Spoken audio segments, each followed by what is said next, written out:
नमस्कार दोस्तों, स्वागत है आप सभी का हमारे चैनल केवल एकेडमी पर। देखिए, यह एक छोटी सी इन्फॉर्मेशन है हमारे यूपी पीसीएस टेस्ट सीरीज के पीडीएफ पेड ग्रुप की। तो इस पेड ग्रुप को ज्वाइन करने के लिए आपको हमारे व्हाट्सएप नंबर 9044883929 पर हाय या हेलो कुछ भी लिख करके भेजना होगा। बाकी की सभी जानकारी या सभी चीज़ें आपको जो है वहाँ पर प्रोवाइड करवा दी जाएंगी। तो चलिए शुरू करते हैं फिलहाल टेस्ट सीरीज को। चलिए, देखिए हमारी बात हो रही थी यूपी पीसीएस के टेस्ट नंबर 3 की, और आज हमारा जो है टेस्ट नंबर 3 का डे 3 का लेक्चर नंबर 1 है। लेक्चर नंबर 2 आपको शाम को मिलेगा, ठीक है। तो फिलहाल यहाँ पर देखिए हम लोग बात किए थे पिछले लेक्चर यानी डे 2 के लेक्चर नंबर 2 में 75 प्रश्नों को हमने ऑलरेडी डिस्कस कर लिया था। लेकिन यहाँ पर ये 75 वाले प्रश्न में ये अल्फ़ा, बीटा तथा गामा श्रेणियों के बारे में आपसे पूछा गया था। तो उम्मीद है आप लोगों ने खोज लिया होगा या फिर जानकारी रख ली होगी इसकी। फ़िलहाल जिनको नहीं मिला उनके लिए बता दूं मैं। देखिए, जैव विविधता को 3 तरीक़ों से मापा जाता है, अल्फ़ा, बीटा तथा गामा से। गामा मापन विधियाँ होती हैं यह, ठीक है। अल्फ़ा, बीटा तथा गामा मापन विधियों से जैव विविधता या बायोडाइवर्सिटी को मापा जाता है। और यह विभाजन किया गया था पहली बार 1972 में विटेकर के द्वारा, ठीक है। आइए थोड़ा सा अल्फ़ा, बीटा और गामा श्रेणियों में जानते हैं कि किस प्रकार इनके माध्यम से जैव विविधता का विभाजन किया जाता है। तो देखिए, अल्फ़ा श्रेणी में होता क्या है कि एक निश्चित क्षेत्र ले लिया जाता है और उसके अंदर ही प्रजातियों की कुल संख्या का मापन किया जाता है और साथ ही साथ उनकी आनुवांशिक समरूपता का भी अध्ययन किया जाता है, ठीक है। अल्फ़ा श्रेणी में, अल्फ़ा मापन विधि में क्या करते हैं, एक निश्चित क्षेत्र ले लेते हैं, उसमें प्रजातियों की कुल संख्या और उनके बीच आनुवांशिक समरूपता का मापन, आनुवांशिक है ना, आनुवांशिक समरूपता का मापन किया जाता है। थोड़ा सा एरर लिखा है, ध्यान दीजिएगा आप लोग, मैं बोल भी रहा हूँ इसीलिए साथ साथ। आनुवांशिक समरूपता का मापन किया जाता है अल्फ़ा श्रेणी में, ठीक है। दूसरे बात करते हैं बीटा की। तो बीटा में क्या होता है, देखिए इसमें 2 पारितंत्रों को लिया जाता है। मान लीजिए एक मरुस्थल का क्षेत्र ले लिया गया और एक ले लिया गया वन का क्षेत्र, ठीक है। और किसी विशिष्ट प्रजाति, वहाँ पर हमने क्या बात की थी अल्फ़ा में कुल प्रजाति, लेकिन बीटा में किसी विशिष्ट प्रजाति। यहाँ से मान लीजिए शेर ले लिया इन्होंने, यहाँ से भी शेर ले लिया। एक हमारा वन क्षेत्र का शेर है, एक हमारा मरुस्थल क्षेत्र का शेर है, ठीक है। और फिर इनके बीच पर्यावरणीय प्रवणता के आधार पर आवासीय अध्ययन किया जाता है कि कौन सा इधर पलायन कर गया, कौन सा इधर पलायन कर गया। किसके बीच, किसी एक विशिष्ट प्रजाति के, किसी एक विशिष्ट दो पारितंत्रों के बीच किसी एक विशिष्ट समुदाय का अध्ययन किया जाता है, उनकी पर्यावरणीय प्रवणता का, ठीक है। और सबसे अंत में जो गामा श्रेणी थी ये वाली, यह अल्फ़ा इंटू बीटा है। इसमें कुल प्रजातियों की आनुवांशिक समरूपता का भी अध्ययन किया जाता है और साथ ही साथ उनकी प्रवणता का भी, पर्यावरणीय प्रवणता का भी अध्ययन किया जाता है। किसमें, गामा श्रेणी में। यह सभी जो है जैव विविधता के मापन की श्रेणियां हैं। चलिए बात करते हैं आज के पहले प्रश्न की और इस पूरे सीरीज के प्रश्न संख्या 76 की। इसके पहले थोड़ा सा लाइक वगैरह करते चला करिए। और दूसरी चीज़ मोस्ट इम्पॉर्टेंट, ये जो भी चीज़ें आपसे पूछी जाएँ उसके बारे में कमेंट जरूर कीजिए। मैं बार बार ये चीज़ बोल रहा हूँ, आप गलत होंगे तो सही जवाब आपको दिया जाएगा, सही होंगे तो मैं ज़रूर लाइक करूँगा, ठीक है। चलिए, तो फिलहाल यहाँ पूछा जा रहा है कि निम्नलिखित पत्तनों यानी कि पोर्ट्स में से कौन सा एक स्वेज नहर का सबसे दक्षिणी पोर्ट या पत्तन है। ऑप्शन है ए पोर्ट स्वेज, बी पोर्ट फौद, सी पोर्ट तौफीक या फिर डी पोर्ट सईद। चलिए, इसका जो सही आंसर है वह है ऑप्शन नंबर ए, ठीक है। स्वेज नहर का सबसे दक्षिणी पोर्ट जो है उसका नाम है पोर्ट स्वेज, और स्वेज नहर का जो सबसे उत्तरी पोर्ट है उसका नाम है पोर्ट सईद। स्वेज नहर किस से किस सागर को जोड़ती है बताइए। देखिए, स्वेज नहर जो है वह मेडिटेरियन सी यानी कि भूमध्य सागर को लाल सागर से जोड़ती है। किससे, भूमध्य सागर से को लाल सागर से जोड़ती है स्वेज नहर। और इसी के किनारे किनारे पर जगह जगह पर पोर्ट बने हुए, इन्हीं के बारे में पूछा जा रहा है। तो इसका जो सबसे दक्षिणी वाला पोर्ट है उसका नाम है पोर्ट स्वेज, और इसका जो सबसे उत्तरी वाला पोर्ट है उसका नाम है पोर्ट सईद। बाकी के भी अन्य पोर्ट बीच में बने हैं जिनके बारे में कभी पूछा नहीं जाएगा। नाम हालांकि आप जानते रहिए कि पोर्ट फौद, पोर्ट तौफीक और पोर्ट इस्माइलिया, यह सभी भी स्वेज नहर पे बने हुए पोर्ट या पत्तन हैं। नेक्स्ट, खाद्य श्रृंखला में चींटी आती है ए प्राथमिक उपभोक्ता की श्रेणी में, बी द्वितीयक उपभोक्ता की श्रेणी में, सी अपघटक की श्रेणी में, या डी ए तथा सी दोनों श्रेणी में। चलिए, जो सही आंसर है वह है ऑप्शन नंबर डी। ठीक है, प्राथमिक उपभोक्ता के तौर पर आप कंफ्यूज मत होइएगा। देखिए, चींटियाँ जो है ना वो पेड़ों को खा करके उसके सेलुलोज से ऊर्जा ग्रहण करती हैं। पेड़ों में सेलुलोज होता है ना, तो पेड़ पौधों को खा करके, पत्तियों को खा करके उसके सेलुलोज से ऊर्जा ग्रहण करती हैं, इसलिए इनको प्राथमिक उपभोक्ता भी कहा जाता है। अब घटक के बारे में तो आपको पता ही है। नेक्स्ट बात करते हैं। यहाँ पूछा जा रहा है कि प्राकृतिक स्रोतों से वैश्विक मीथेन उत्सर्जन का सर्वाधिक भाग उत्सर्जित होता है। ए पालतू पशुओं से, बी कोयले के खनन से, सी आर्द्र भूमियों से, या डी धान के खेत से। चलिए, इसका जो सही आंसर है वह है ऑप्शन नंबर सी। ठीक है, प्राकृतिक स्रोतों की अगर बात की जाए तो वैश्विक मीथेन का जो ग्लोबल उत्सर्जन होता है उसमें सर्वाधिक भाग जो है वह आर्द्र भूमियों या फिर वेटलैंड्स का है। ठीक है, वहीं कृत्रिम क्षेत्रों की बात करें तो ये देखिए, ये धान का खेत कृत्रिम क्षेत्र है, कोयले का खनन कृत्रिम क्षेत्र है। ठीक है, एनिमल एग्रीकल्चर जो है यह भी कृत्रिम है।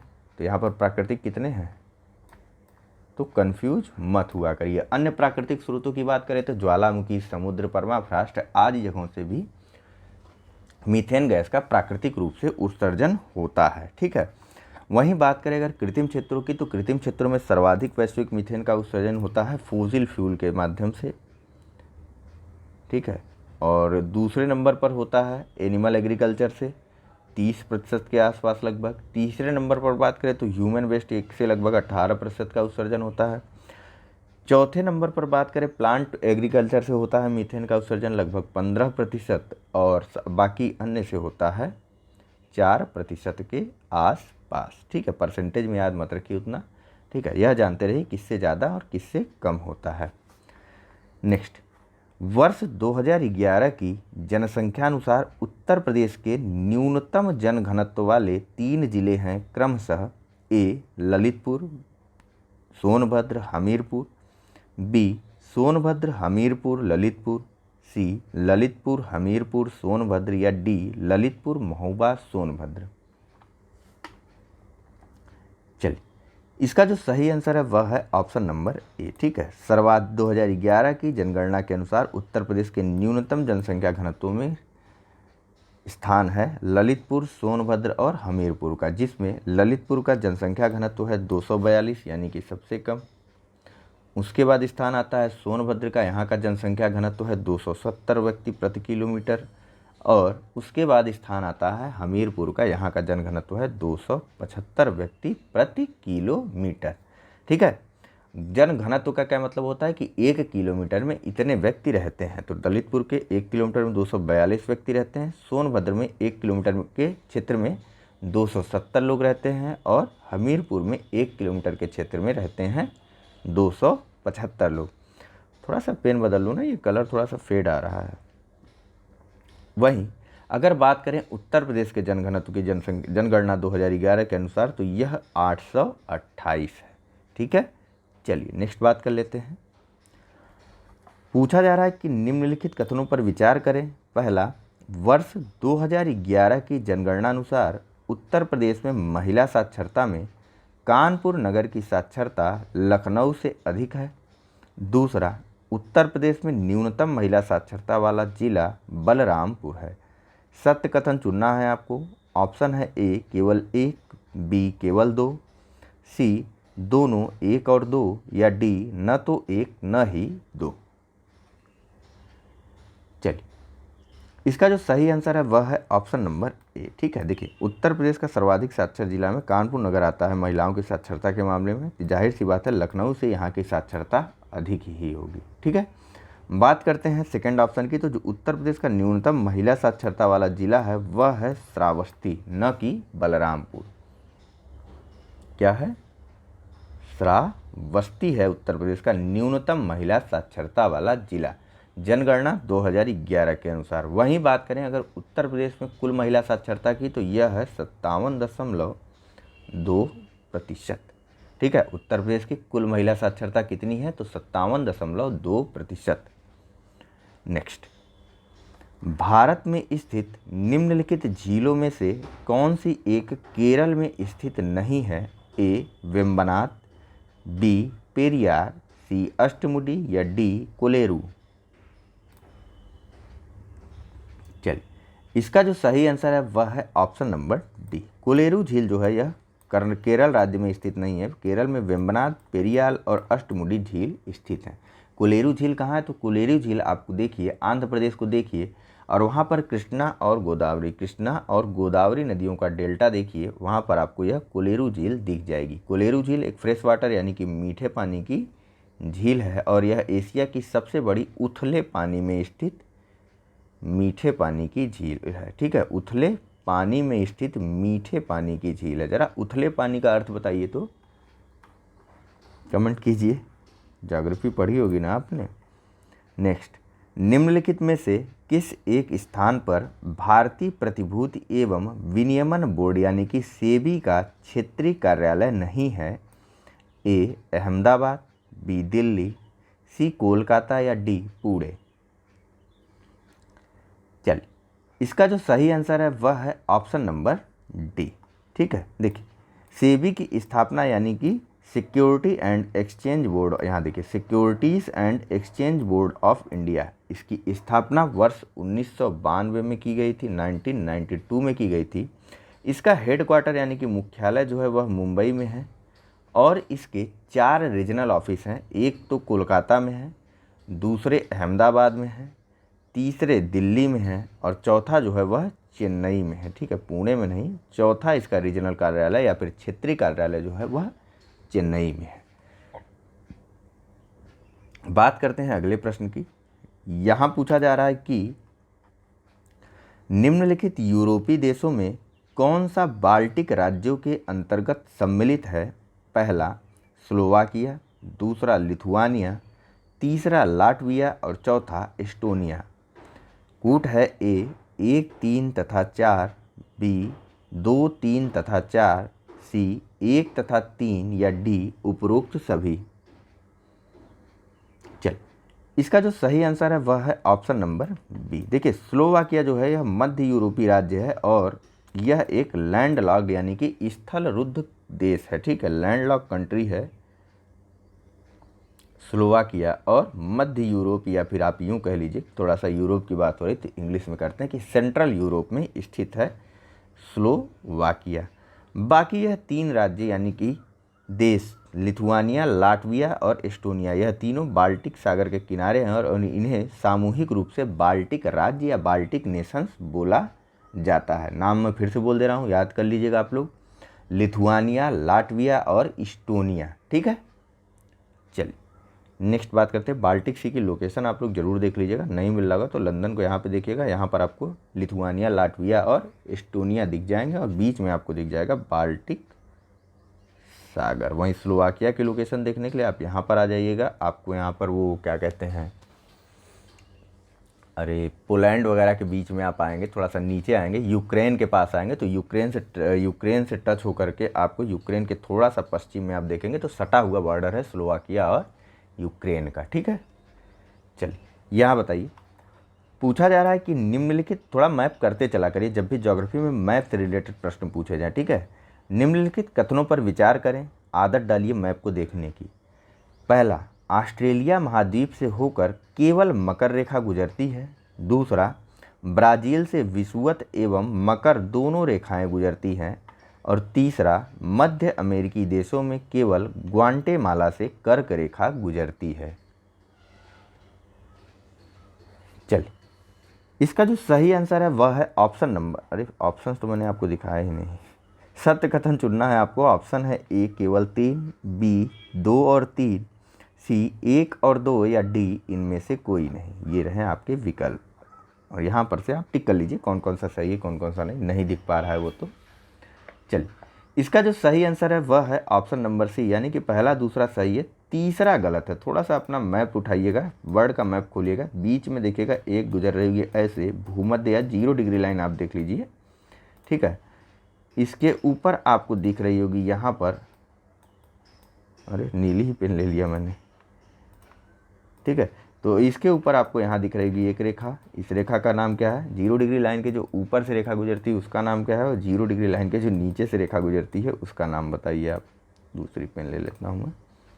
देखिए ऊपर से गुजर रही है कर्क रेखा और नीचे से गुजर रही है मकर रेखा। तो मकर रेखा जो है यह ऑस्ट्रेलिया से गुजरती है, ठीक है। कर्क रेखा किसी भी मध्य अमेरिकी देश से नहीं गुजरती है। और जो 0 डिग्री लाइन है यह जो है ब्राज़ील से होकर के गुजरती है, ठीक है। ब्राज़ील से तो आपके विषुवत और मकर दोनों रेखाएं गुजरती हैं, ठीक है। 0 डिग्री लाइन के 23.5 डिग्री ऊपर की रेखा को कर्क रेखा बोला जाता है और 0 डिग्री यानी कि भूमध्य रेखा लाइन के 23.5 डिग्री दक्षिण की रेखा को बोला जाता है मकर रेखा, ठीक है। तो उत्तरी अमेरिका महाद्वीप में कर्क रेखा जो है वह मैक्सिको से होकर के गुजरती है। कर्क रेखा भी जान लीजिए, मध्य से नहीं, उत्तरी अमेरिकी देश मैक्सिको से होकर के गुजरती है कर्क रेखा। वहीं बात करें अगर भूमध्य रेखा नहीं, बात कर लेते हैं थोड़ा सा भूमध्य रेखा के बारे में। तो पिछली बार हमने बात किया था, ठीक है। देखिए दक्षिण अमेरिका के चिली, अर्जेंटीना, पराग्वे और ब्राज़ील से आपको मकर रेखा गुजरते हुए दिखेगी, ठीक है। याद कर लीजिएगा क्या क्या, चिली, अर्जेंटीना, पराग्वे और ब्राज़ील, यहाँ से मकर रेखा गुजरती है। और जो है 0 डिग्री लाइन यानी भूमध्य रेखा आपको करवाया गया था, आप कमेंट करके बताइए किन किन देशों से गुजरती है। नेक्स्ट, निम्नलिखित में से कौन एक भूमध्य सागरी जलवायु वाला एशियाई देश नहीं है? ए जॉर्डन, बी इजराइल, सी साइप्रस या फिर डी अजरबैजान। इसके बारे में बहुत डिटेल्स मैंने बताया था, जलवायु के बारे में, भूमध्य सागरी जलवायु टेस्ट सीरीज में ही करवाया था मेरे ख्याल से, जब टेस्ट नंबर 2 चल रहा था वहाँ पे करवाया था मैंने। तो टेस्ट सीरीज लगातार ध्यान से देखिए। देखिए इसका जो सही आंसर है वह है ऑप्शन नंबर डी, अजरबैजान की लोकेशन देखिए, आप अच्छे से समझ जाएंगे। यह जो है एक भूमध्य सागरी ने, अजरबैजान जो है वो आपका कैस्पियन सी के निकट या फिर कैस्पियन सी के तट पर बसा हुआ एक देश है। तो कैस्पियन सी से सटे हुए कितने देश हैं इनको आप याद कर लीजिए लोकेशन देख करके। इसके अलावा भूमध्य सागर से सटे देशों को याद कर लीजिए। देखिए भूमध्य सागरीय जलवायु वाले अगर एशियाई देशों की बात करें तो उनके नाम है साइप्रस, जॉर्डन, तुर्की, इजराइल और लेबनान, ठीक है। यह सभी जो है भूमध्य सागरीय जलवायु वाले देश हैं। नेक्स्ट, क्या विशेषता होती है भूमध्य सागरीय जलवायु की? बताया गया था आपको, यहाँ पर जो है कम पानी वाली फसलें ज़्यादा उगती हैं, जैसे अंगूर हो गया, अनानास हो गया, ये सब चीज़ें हो गई जिनको पानी की कम आवश्यकता होती है। वहाँ पर शीत ऋतु में ज़्यादा वर्षा होती है और ग्रीष्म ऋतु लगभग सूखी रहती है, ठीक है। आदि चीज़ें थी। जिन्होंने ज्योग्राफी वाला टेस्ट सीरीज न किया हो आराम से जा के कर लें, अभी बहुत टाइम बचा हुआ है। यहाँ बताइए कि निम्नलिखित में से कौन सा एक एल नीनो का परिणाम नहीं हो सकता है? ए भूमध्य रेखीय वायुमंडलीय परिसंचरण में विकृति, डिफॉर्मिटी इन इक्वेटोरियल एटमॉस्फेरिक मूवमेंट, ठीक है। बी समुद्री मछलियों का घट जाना, सी पेरू के तट पर अनियमित शीतलता या डी समुद्री जल के वाष्पन में अनियमितता। कुछ ने तो कहा होगा ना हमें ऑप्शन ए हिंदी वाला समझ में आया ना अंग्रेजी वाला समझ में आया, बाकी कुछ तो समझ गए होंगे, तेज है। चलिए, तो इसका जो सही आंसर है ना वह है ऑप्शन नंबर सी, ठीक है। देखिए पेरू के तट पर जो है गर्म जलधारा आ जाती है, ठीक है। कौन सी? अस्थायी रूप से ठंडी पेरू धारा को प्रतिस्थापित कर देती है। कौन सी? अल नीनो की जो उष्णकटिबंधीय समुद्री धारा होती। पेरू तट की जो धारा है वह तो ऑलरेडी ठंडी है, लेकिन एक गर्म जलधारा आती है अल नीनो के प्रभाव के कारण और वह पेरू तट की ठंडी धारा को प्रतिस्थापित कर देती। इसलिए पेरू के तट पर अनियमित शीतलता नहीं, गर्म हो जाता है पेरू का तट, ठीक है। बाकी अन्य सभी अल नीनो के ही परिणाम हैं, ठीक है। और इसका जो है इक्वेटोरियल एटमॉस्फेरिक मूवमेंट से प्रभाव पड़ता है। इसमें इक्वेटोरियल एटमॉस्फेरिक मूवमेंट में विकृति उत्पन्न हो जाती है वायुमंडलीय परिसंचरण में, ठीक है। नेक्स्ट, निम्नलिखित द्वीपों में से कौन सा एक पंबन चैनल द्वारा मुख्य भूमि से पृथक होता है? ए एलिफेंटा द्वीप, बी सालसेट द्वीप, सी रामेश्वरम द्वीप या डी पीरम द्वीप। करवाया गया है एल नीनो, ठीक है। दिमाग में ये मत रखिएगा कि नहीं करवाया गया, स्किप कर दिया मैंने, करवा देना चाहिए, करवाया है, पिछले वाले ही टेस्ट में करवाया है। चलिए, इसका जो सही आंसर है ऑप्शन नंबर सी है। ठीक है, भारत के रामेश्वरम द्वीप को जो है मुख्य द्वीप भूमि से अलग करता है पंबन चैनल। ठीक है, तो थोड़ी बात कर लेते हैं। देखिए रामेश्वरम द्वीप जो कहाँ पर है, तो रामेश्वर द्वीप जो है भारत के दक्षिण भारत में तमिलनाडु राज्य में स्थित है। कहाँ पर, तमिलनाडु राज्य में स्थित है रामेश्वरम द्वीप। ठीक है, इसको पंबन चैनल द्वारा भारत की मुख्य भूमि से पृथक कर दिया जाता है। नेक्स्ट, निम्नलिखित राज्यों में से किस एक में 0 से 6 आयु वर्ग में सर्वाधिक लिंगानुपात पाया जाता है? ए केरल, बी असम, सी छत्तीसगढ़ या डी मिजोरम। देखिए यहाँ पर जो प्रश्नगत जो विकल्प दिए हुए हैं इनमें सर्वाधिक लिंगानुपात वाला राज्य है मिजोरम। ठीक है, 0 से 6 आयु वर्ग में सर्वाधिक लिंगानुपात वाला जो राज्य है वह है मिजोरम। नेक्स्ट, जनगणना वाला लेक्चर आपके लिए तैयार हो रहा है, जल्दी ही तैयार करके दे दिया जाएगा। PDF उसकी आपको दे दी जाएगी पेड ग्रुप में, और बाकी लेक्चर तो आपके फ्री रहेंगे ही। नेक्स्ट, वर्ष 2001 से 11 की अवधि में जनघनत्व में कितने व्यक्ति प्रति वर्ग किलोमीटर की वृद्धि दर्ज की गई? ए 50 व्यक्ति प्रति वर्ग किलोमीटर, सी 55 व्यक्ति प्रति वर्ग किलोमीटर, सी 60 व्यक्ति प्रति वर्ग किलोमीटर या डी 57 व्यक्ति प्रति वर्ग किलोमीटर। चलिए, इसका जो सही आंसर है वह है ऑप्शन नंबर डी। ठीक है, 2001 से 11 की अवधि में जनघनत्व में प्रति वर्ग किलोमीटर 57 व्यक्ति की वृद्धि हो गई थी। नेक्स्ट, वर्ष 2001 से 11 के दौरान ग्रामीण जनसंख्या में वृद्धि दर रही है? ए 31.8%, बी 32.7%, सी 10.12% या डी 12.3%। चलिए, इसका जो सही आंसर है वह है ऑप्शन नंबर डी। 2001 से 11 के दौरान जो ग्रामीण जनसंख्या की वृद्धि दर थी वह थी 12.3%। नेक्स्ट, निम्न पर विचार करने के लिए कहा गया है। पहला है सेंट्रल लेजिस्लेटिव असेंबली बमकांड, दूसरा हिंदुस्तान सोशलिस्ट रिपब्लिक एसोसिएशन की स्थापना, तीसरा सैंडर्स की हत्या और चौथा चटगांव आर्मरी रेड। आपको उपर्युक्त को उनके कालक्रम के अनुसार लगाना है। कूट है आपके पास ए 3241, बी 4321, सी 3214 या डी 2314। फिर से देख लीजिए यहाँ पर। चलिए, इसका जो सही आंसर है वह है ऑप्शन नंबर डी 2314। पहले सैंडर्स की हत्या हुई थी, पहले हिंदुस्तान रिपब्लिक एसोसिएशन की स्थापना हुई थी, फिर प्लान करके सैंडर्स की हत्या की गई। उसके बाद बताइए, उसके बाद सेंट्रल लेजिस्लेटिव में बम फेंका गया था और सबसे अंत में चटगांव आर्मरी रेड हुई थी। सबके डेट के बारे में मैं बता देता हूँ। तो हिंदुस्तान सोशलिस्ट रिपब्लिक एसोसिएशन की स्थापना हुई थी 10 सितंबर 1928। उसके बाद सैंडर्स की हत्या की गई थी 17 दिसंबर, याद रखिएगा डेट, 17 दिसंबर 1928।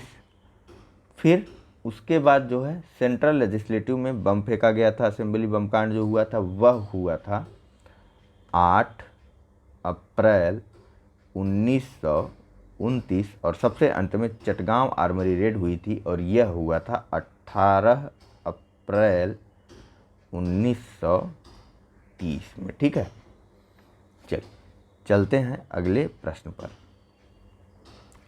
पूछा जा रहा है कि निम्नलिखित में से किस एक रिपोर्ट में पहली बार प्राथमिक शिक्षा पर जोर दिया गया था? A Raleigh commission, B Wood dispatch report, C Hunter commission या डी हार्टोग समिति। चलिए, इसका जो सही आंसर है वह है option number C Hunter commission. देखिए 1882 ईस्वी में गठित किया गया था लॉर्ड लिपन के समय।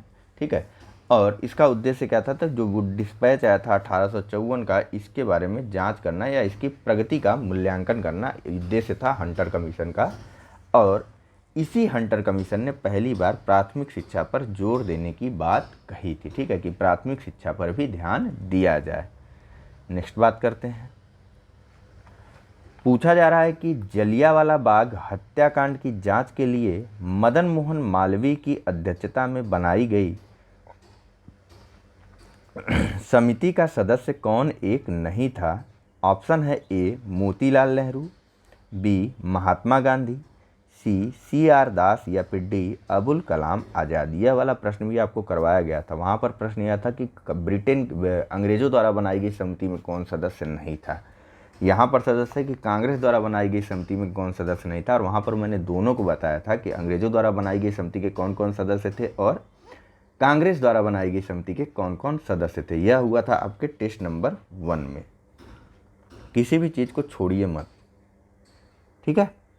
चल, तो फिलहाल इसका जो सही आंसर है वह है ऑप्शन नंबर डी, ठीक है। देखिए, जलियांवाला बाग हत्याकांड के लिए जो है क्या कहते हैं, मदन मोहन मालवीय की अध्यक्षता में एक समिति का गठन किया गया था कांग्रेस के द्वारा, जिसके सदस्य थे मोतीलाल नेहरू, महात्मा गांधी, CR दास, तैयब जी और जयकर, ठीक है। नेक्स्ट बात करते हैं अगले प्रश्न की। पूछा जा रहा है कि निम्नलिखित कथनों पर ब्रिटेन द्वारा बनाई गई, अंग्रेजों द्वारा बनाई गई समिति का नाम बताइए और कौन कौन उसका सदस्य था यह भी बताइए। नेक्स्ट, निम्नलिखित कथनों पर विचार कीजिए तथा दिए गए कूट की सहायता से सही उत्तर बताएं। कथन है, सुरेंद्रनाथ बनर्जी के नेतृत्व में कांग्रेस के कुछ नेता मॉन्टेग्यू चेम्सफोर्ड सुधार को स्वीकार करने के पक्ष में थे। कारण आर बताया जा रहा है कि सुरेंद्रनाथ बनर्जी ने कांग्रेस छोड़कर इंडियन लिबरल एसोसिएशन की स्थापना की। कूट है ए तथा आर दोनों सही हैं तथा आर ए की सही व्याख्या करता है। बी है कि ए तथा आर दोनों सही हैं तथा आर ए की सही व्याख्या नहीं करता है। सी है ए सही परंतु आर गलत है, और डी है कि ए गलत परंतु आर सही है। तो जरा पढ़िए फिर से और बताइए। तो देखिए, इसका जो सही आंसर है वह तो है बी, ए और आर दोनों ही सही हैं लेकिन आर ए की सही व्याख्या नहीं करता है। दरअसल 1918 में ही सुरेंद्रनाथ बनर्जी के नेतृत्व में कुछ लोग जो है कांग्रेस को छोड़ करके इंडियन लिबरल एसोसिएशन की स्थापना करते हैं, ठीक है। और इंडियन लिबरल एसोसिएशन के सदस्यों का नाम बताइए। इसकी स्थापना तो सुरेंद्रनाथ बनर्जी ने की थी, और कब किया था, तो वर्ष 1918 में, ठीक है। और अन्य सदस्य कौन कौन थे इस इंडियन लिबरल एसोसिएशन के, यह आपको कमेंट करके बताना है, आज का आपका होमवर्क, ठीक है। बाकी पहला कथन भी सही है। ये लोग उदारवादी ज़्यादा थे और उस समय कांग्रेस में जो है थोड़ा सा माहौल गर्म चल रहा था। नेक्स्ट, सूचियाँ दी हुई हैं और इनको सुमेलित करवाना है। पहला, एक तरफ विद्रोह है और दूसरी तरफ राज्य हैं, तो मैं पढ़ता हूँ। देखिए, वेलुथम्पी विद्रोह झारखंड, बी कोल विद्रोह केरल, सी अहोम विद्रोह बंगाल, डी तेभागा विद्रोह असम। आप बताइए कौन सा विकल्प यहाँ पर सही है। 2 3 4 1 या फिर 3 1 4 2 या 1 2 4 3 या 2 1 4 3। चलिए, इसका जो सही आंसर है वह है ऑप्शन नंबर डी, 2 1 4 3। वेलुथम्पी विद्रोह हुआ था आपका केरला में, कोल विद्रोह हुआ था आपका झारखंड में, अहोम विद्रोह कहाँ होगा फिर बताइए, लाल तो हो गया ना। अहोम विद्रोह जो हुआ था आपका वह हुआ था असम में, और सबसे अंत में बचा एक तेभागा आंदोलन, तो तेभागा आंदोलन हुआ था बंगाल में। इनका समय भी आपको आज होमवर्क के लिए दिया जा रहा है कि कब कब यह विद्रोह हुए थे। वेलुथम्पी विद्रोह हुआ था केरला में, कोल विद्रोह हुआ था झारखंड में, अहोम विद्रोह हुआ था असम में, और तेभागा विद्रोह हुआ था बंगाल। नेक्स्ट बात करते हैं। पूछा जा रहा है कि समुद्रगुप्त को मिली उपाधियों के संबंध में निम्न में से कौन सा सत्य है। पहला, धर्म प्रचार बंधु, दूसरा कविराज, तीसरा भारत का नेपोलियन। आपको बताना है कूट का प्रयोग करते हुए कि कौन कौन सा सत्य है। ऑप्शन है ए कि 2 और 3, बी 1 और 3, सी 1 2 और 3 या डी इनमें से कोई नहीं। चलिए, इसका जो सही आंसर है वह है option number D, option number D कह रहा हूँ, ऑप्शन नंबर सी। सभी तीन के तीनों ही जो है समुद्रगुप्त की उपाधियाँ हैं। विंसेंट जो है समुद्रगुप्त को भारत का नेपोलियन कहता था, ठीक है। और समुद्रगुप्त काफ़ी ज़्यादा विद्वान भी था, संगीतज्ञ भी था और विद्या का संरक्षक भी था। इसके सिक्कों में जो है इसको वीणा बजाते हुए दिखाया गया था। ध्यान दीजिएगा, समुद्रगुप्त के सिक्कों में उसको वीणा बजाते हुए दिखाया गया है और इसको कविराज की उपाधि भी प्रदान की गई है।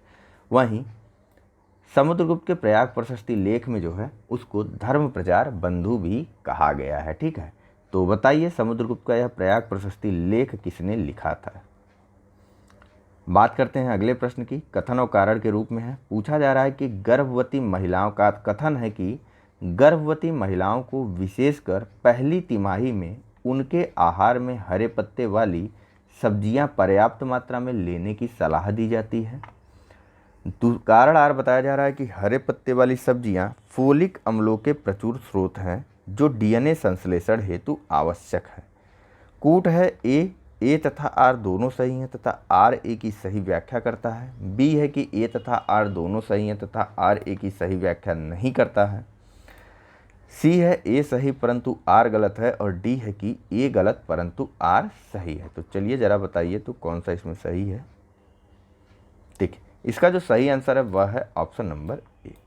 ठीक है, तो इसमें कुछ बताने वाला ऐसा कुछ है नहीं। ठीक है, गर्भवती महिलाओं को विशेषकर पहली तिमाही में जो है हरे पत्ते वाली सब्जियों खाने की सलाह दी जाती है। ऐसी सलाह इसलिए दी जाती है क्योंकि उन सब्जियों में फोलिक अम्लों की काफ़ी ज़्यादा प्रचुरता होती है हरी सब्जियों के पत्तों में, और इस कारण जो है डीएनए संश्लेषण या फिर डीएनए के सिंथेसिस में काफ़ी ज़्यादा सहायता मिलती है, या फिर डीएनए के सिंथेसिस में यह काफ़ी ज़्यादा आवश्यक होता है फोलिक अम्ल। चलिए नेक्स्ट बात करते हैं अगले प्रश्न की। पूछा जा रहा है कि निम्न में से कौन सा एक प्रोटीन की कमी से होने वाला रोग है। ए जीरोप्थेलमिया, बी हीमारेजी, सी क्वासियोरकार या फिर डी निक्टालोपिया। चलिए इसका जो सही आंसर है वह है ऑप्शन नंबर सी। क्वासियोरकार जो है यह बच्चों में प्रोटीन की कमी से होने वाला एक रोग है। वहीं बात करें अगर जीरोप्थेलमिया की, तो जीरोप्थेलमिया जो है यह विटामिन ए की कमी से होने वाला आँख का एक रोग है। रतौंधी नहीं, रतौंधी तो बोला जाता है, सामान्य रतौंधी बोला जाता है निक्टालोपिया को। तो जाहिर सी बात है यह भी विटामिन ए की कमी से ही होता होगा। निक्टालोपिया और हीमारोजी दोनों विटामिन ए की कमी से होते हैं, जिसमें निक्टालोपिया तो सामान्य रतौंधी है और वहीं जीरालोप्थिया जो है यह एक नेत्र संबंधी रोग है। वहीं बात करें सबसे अंत में, ये है ना जीरोप्थेलमिया। बात करते हैं सबसे अंत में हीमारेजी की। तो हीमारेजी जो है यह विटामिन के की कमी से होने वाला एक रक्तस्रावी रोग है। विटामिन ए की कमी से कैसे रोग होते हैं बताइए, रक्तस्रावी रोग होते हैं। ठीक है, के की कमी से। नेक्स्ट, एक तरफ रासायनिक नाम है और दूसरी तरफ व्यापारिक नाम है और पूछा जा रहा है कि इनमें से कौन सा बेमेल है। ऑप्शन है ए कैल्शियम कार्बोनेट संगमरमर, B sodium hydroxide caustic soda, C sodium bicarbonate baking soda या फिर डी कैल्शियम सल्फेट चाक। तो बताइए कौन सा जो है वह एक बेमेल या फिर सुमेलित नहीं है। चलिए इसका जो सही आंसर है वह है option number D calcium sulphate बोला जाता है। बताइए किसको, जिप्सम को। ठीक है, जिप्सम का जो व्यापारिक जिप्सम है उसका रासायनिक नाम है कैल्शियम सल्फेट। वहीं चाक जो है यह कैल्शियम कार्बोनेट को बोला जाता है। बाकी अन्य सभी से मिलित हैं। ठीक है, कैल्शियम कार्बोनेट को संगमरमर और चाक बोला जाता है। सोडियम हाइड्रोक्साइड को कास्टिक सोडा बोला जाता है। सोडियम बाइकार्बोनेट को बेकिंग सोडा बोला जाता है। कैल्शियम सल्फेट को जिप्सम। बस हो गया। आइए इस लेक्चर के अंतिम प्रश्न के बारे में बात करते हैं। अभी तक लाइक नहीं किया तो कर दिया करिए। पूछा जा रहा है कि निम्नलिखित में से किस एक को भ्रम उत्पन्न करने वाली दवा के रूप में जाना जाता है। ए ल्यूसाइड, बी एलसीडी, सी पैरिल्डाइड या फिर डी यूरोट्रोपिन। चल इसका जो सही आंसर है वह है option number D LSD. LCD मैंने पढ़ दिया था। एलएसडी जो है यह भ्रम उत्पन्न करने वाली दवा के रूप में जानी जाती है। एलएसडी का पूरा नाम है लाइसार्जिक, लिख देता हूँ मैं, ये याद रहेगा आपको, ताकि लाइसर्जिक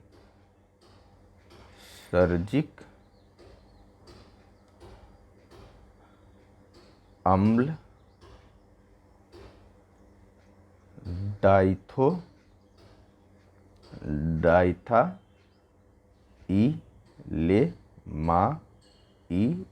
डाइथालेमाइड। लाइसर्जिक अम्ल डाइथेलेमाइड यह पूरा नाम है एलएसडी का। ठीक है, लाइसर्जिक एसिड डाइथालमाइड। LSD, जो कि एक भ्रम उत्पन्न करने वाली दवा है। तो फिलहाल इस लेक्चर में इतना ही है। आज के लिए आपको ज़रूरी होमवर्क दे दिया गया है, शाम तक के लिए कर लीजिएगा उसको। तो चलिए फिलहाल इस डिस्कशन में इतना ही है। Thank you very much for discussion. Channel को लाइक, सब्सक्राइब और शेयर करना मत भूलिएगा। धन्यवाद।